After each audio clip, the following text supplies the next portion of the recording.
dito kasi talaga ako nag-start eh. Showbiz career ko, sa Regal talaga ako nagsimula. So, una pa lang, thankful na talaga ako sa Regal. And up until now, nagpapasalamat ako sa lahat ng buo na Regal kasi ang Regal yung naging stepping stone ko sa showbiz. And then, ayun, hoping rin na tuloy-tuloy ako dito sa projects. And yun lang. Do you have any upcoming projects with Regal that will come out this year?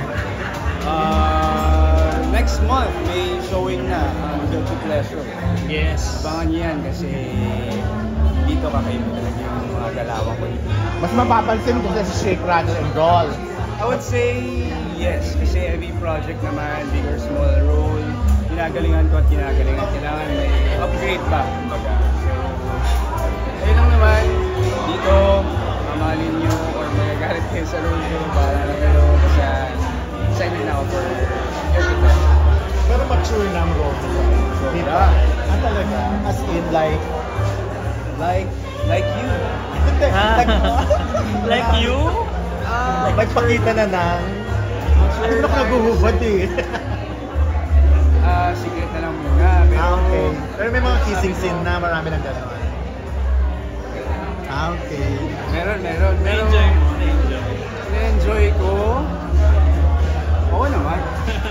Pero sabi ko lang na malaki siyang step sa ginagawa ko before. Kasi before mga roles ko ay mga baby boy, mga friends, kaibigan. Pero ngayon bigla akong talaga mature role. Okay na rin, it's about time. Yung mature question mo na. Ikaw na. Di ba the last time na nag-usap tayo, meron kang nakwento. Sa MRT. Experience sa MRT. Sa may With the Mega Mall, police. sa may ano. So yung lumalabas yung mga Ortigas? issue ngayon, nakarelate ka. Like for example kay Sandro and... Bumalik ba sa alaala mo? Naisip mo ba bigla yun? Ngayon ko lang naisip, pero dati hindi masyado. Kasi, to be honest, masyado ako occupied this past few months. So, yung kay Sandro, nabalita ko naman sa for sure. Siyempre, na-feel ko, hindi ko rin alam yung buong kwento eh. Pero na-feel ko rin talaga, sana hindi na lang ito. Pero nakarelate ka sa kanya. Parang Ngayon, magkaiba naman eh, public place yun eh. Pagsasamantala pa rin. Oh, nasabi mo, di ba, yung natulala ka, hindi ka nakakilos, hindi mo Kasi nakapol. Yun talaga. naka-uniform pa, di ba? Yun talaga, pag nandun ka na sa moment na yun, maninigas ka na lang talaga, yun na lang gagawin mo. Yun yung nangyari sa akin. So, Hindi mo i-report yun sa... hindi na eh, kasi may date ako nun eh. Nakabagets pa siya noon. Bakit pa ako, mga ano pa lang ako, 16 na ata. So, tinry ko naman siyang huliin. Pinicturean ko siya kasi yung nangiginig yung kamay ko. Hindi masyado. So, wala. Pero hindi mo ba siya tinulang or, sinuntan ng lahat? Wala kang nagawa? Kasi, aminin ko naman, takot ako nun eh. Police! Police Police kasi. kasi. Alam mo siya police, pero naka-uniform ako. Naka-uniform. Oo. Baka peke lang, hindi natin alam. Ayun. Pero kunyari ngayon, mangyari ulit sa'yo. Kung ngayon yung gagawin. Kaya ko na yung ano. Ay, nag-MRT ka pa ba ngayon? Parang hindi ka na naman nag-MRT eh. MRT, hindi. Pero, malay mo, next time. May Pero kung ngayon yung na-date mo halimbawa sa Ortigas, meron pa ba yun? Wala na. Kaya, natagal na yun. Pero kung ngayon mangyayari, anong gagawin? Siyempre, paglalaban ko na yung sarili ko. Alam ko na yung dapat at mali. Tsaka, ngayon natuto na ako dun eh. Hindi ko nakayaan yun. Ilan taon na nangyari to? 16 pa ako nun. So ngayon, 23. 7. Tagal na.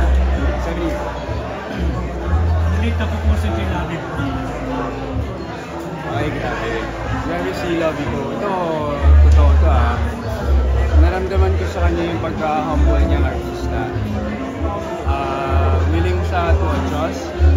Siyempre, kami, gagalingan na rin namin. Pero siya talaga, hindi ka ma-intimidate o ma-arte. Saka, sabi ko lang sa kanya, sobrang bait niya. Ako, may dream girl ako. Si Lovey. Talaga? since then nung na-meet ko siya, nakatrabaho siya, kasi talino niyang tao, the way she speaks, grabe, ideal. Yung iba sa Sparkle, medyo may rumarampala ng sexy, like mas bata pa sa'yo si Bruce, di ba? Pero talagang walang keber sa mga photoshoot niya for bench body. Ikaw ba carry mo na rin yun if ever?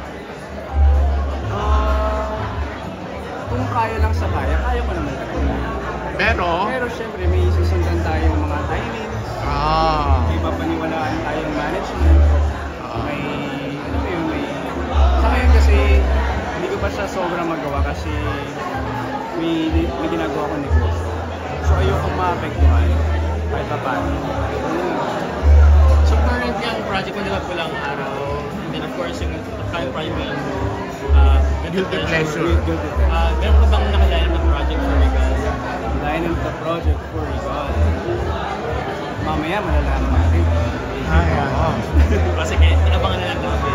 Okay! Dapat mapansin ka namin sa Guilty Pleasure, ha? Oo naman. Thank you for that. May picture ka? Hindi. Picture ka. Okay.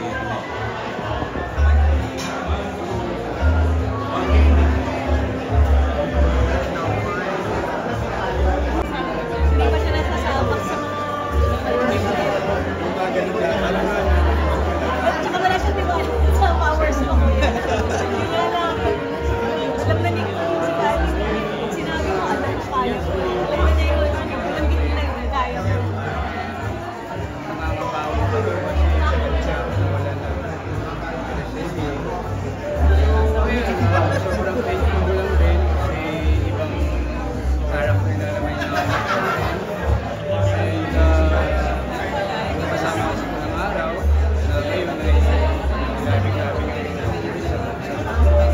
At maganda na yun na ang role nyo, ang character na sa today na nagiging magkaibigan. Sa kanya lang buhay mas hindi nila makatest.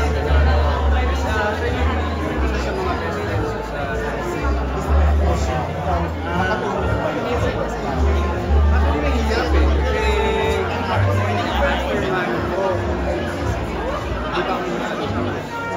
pero since naging close kami after nung naging Pulang Araw, wala kang sila kasi hindi naman namin din talaga hindi masabi. Pero may difference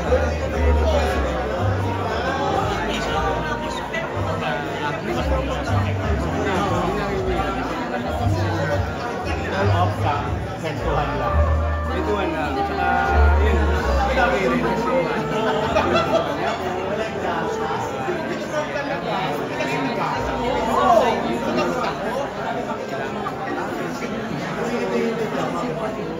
kasi kailangan actually may isang